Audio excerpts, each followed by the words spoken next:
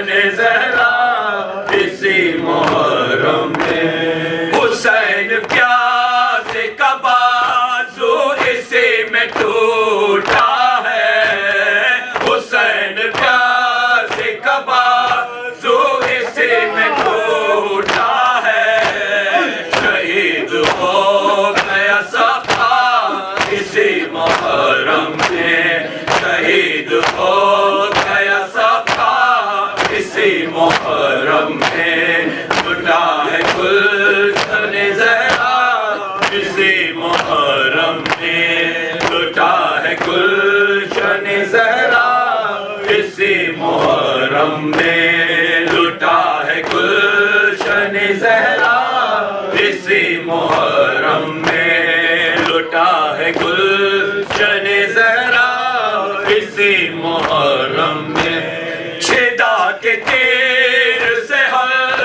قوم شہ کے ہاتھوں پر، چھدا کے تیر سے ہر قوم شہ کے ہاتھوں پر، کھڑا کے رہ گیا بچہ اسی محرم میں، کھڑا کے رہ گیا بچہ اسی محرم میں، لٹا ہے گلشن زہرا اسی محرم میں، لٹا ہے گلشن زہرا اسی محرم میں، لٹا ہے گلشن زہرا اسی محرم میں، لٹا ہے گلشن زہرا اسی محرم میں، اسی مہینے میں سر کٹ گیا نمازی کا، اسی مہینے میں سر کٹ گیا نمازی کا، لہد سے نکلی ہے زہرا اسی محرم میں، لہد سے نکلی ہے زہرا اسی محرم میں، لٹا ہے گلشن زہرا اسی محرم میں، لٹا ہے گلشن زہرا اسی محرم میں، لٹا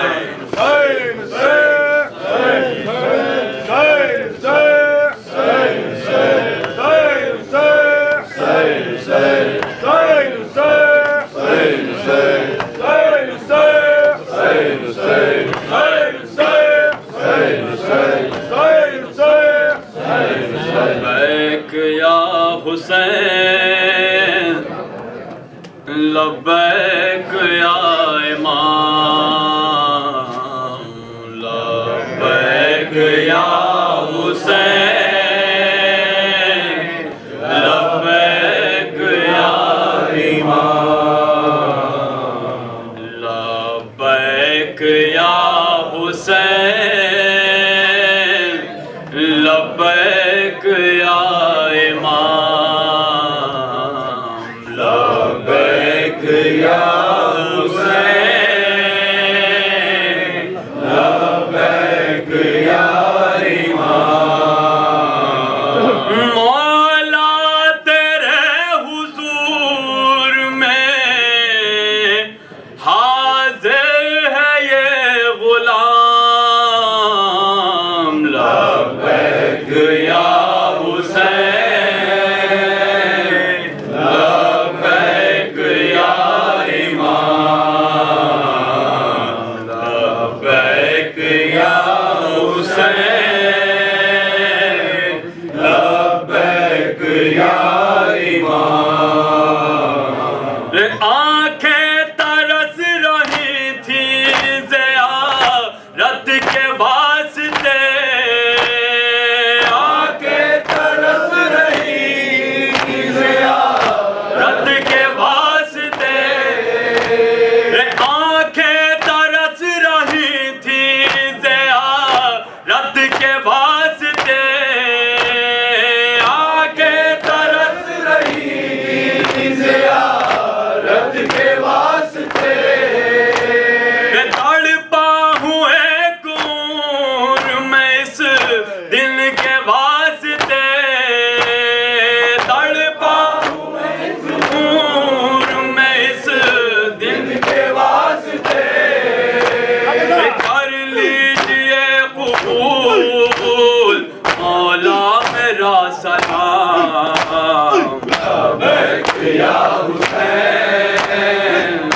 لبیک یا امام لبیک یا حسین لبیک یا امام طاقت زبان میں ہے کہاں جو کروں کلام طاقت زبان میں ہے کہاں جو کروں کلام اشکوں سے کہہ رہا ہوں رقم حال دل تمام اشکوں سے کر رہا ہوں رقم حال دل تمام یا شاہ مشرقین یا شاہ تشنعام لبیک یا حسین لبیک یا امام لبیک یا حسین لبیک یا امام قاسم کا نکالی اصغر کا واسطہ قاسم کا نکالی اصغر کا واسطہ قاسم کا نکالی اصغر کا واسطہ قاسم کا نکالی اصغر کا واسطہ عباس نامدار کا اکبر کا واسطہ عباس نامدار کا اکبر کا واسطہ لکھ لیجئے حضور غلاموں میں میرا نام لبیک یا حسین لبیک یا امام لبیک یا حسین لبیک یا امام احسان مند ہے شاہ عالی مقام کے احسان مند ہے شاہ عالی مقام کے رتبے بلند کر دیے مولا غلام کے رتبے بلند کر دیے مولا غلام کے اب ذاکروں میں آپ کے آتا ہے میرا نام لبیک یا حسین لبیک یا امام لبیک یا حسین لبیک یا امام عالم میں سر بلند نہ ہو کیوں یہ سرزمین عالم میں سر بلند نہ ہو کیوں یہ سرزمین رکھی یہاں ہے کعبہ ایمان نے جبیں رکھی یہاں ہے کعبہ ایمان نے جبیں رکھی یہاں ہے کعبہ ایمان نے جبیں رکھی یہاں ہے کعبہ ایمان نے جبیں سوتا یہاں ہے فاطمہ زہرا کا لالا فام لبیک یا حسین لبیک یا امام لبیک یا حسین لبیک یا امام اگلا لہو صغیر نے اس خاک پاک پر اگلا لہو صغیر نے اس خاک پاک پر شبیر دیکھتے رہے اس اور اس کی خاک پر شبیر دیکھتے رہے اور اس کی خاک پر شبیر دیکھتے رہے اور اس کی خاک پر شبیر دیکھتے رہے اور اس کی خاک پر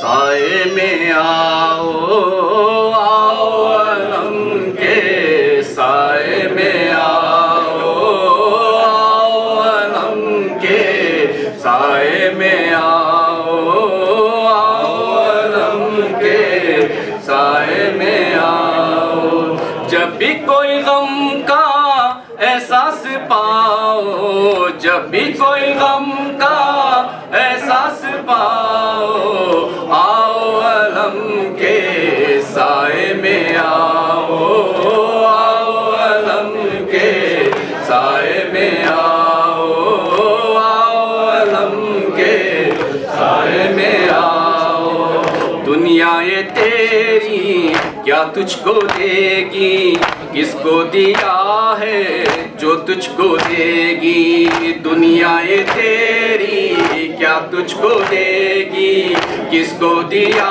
ہے جو تجھ کو دے گی اپنی مرادیں غازی سے پاؤ اپنی مرادیں غازی سے پاؤ آؤ علم کے سائے میں آؤ آؤ علم کے سائے میں آؤ آؤ علم کے سائے میں آؤ سائے میں میرے ابھی ہے رہتی میری سکینہ پیاری بھتیجی سائے میں میرے ابھی ہی رہتی میری سکینہ پیاری بھتیجی جب آؤ بچوں کو ساتھ لاؤ جب آؤ بچوں کو ساتھ لاؤ آؤ علم کے سائے میں آؤ آؤ علم کے سائے میں آؤ آؤ علم کے سائے میں آؤ اے میرے آقا کے پرساداروں اے نوحہ خانوں ماتم گزاروں اے میرے آقا کے پرساداروں اے نوحہ خانوں ماتم گزاروں جاؤ جہاں بھی مجلس کراؤ جاؤ جہاں بھی مجلس کراؤ آؤ علم کے سائے میں آؤ آؤ علم کے سائے میں آؤ آؤ علم کے سائے میں آؤ میرے علم پر بیبیاں آنا سر کو خدا را اپنے چھپانا میرے علم پر بیبیاں آنا سر کو خدا را اپنے چھپانا سب نے ستایا تم نہ ستاؤ سب نے ستایا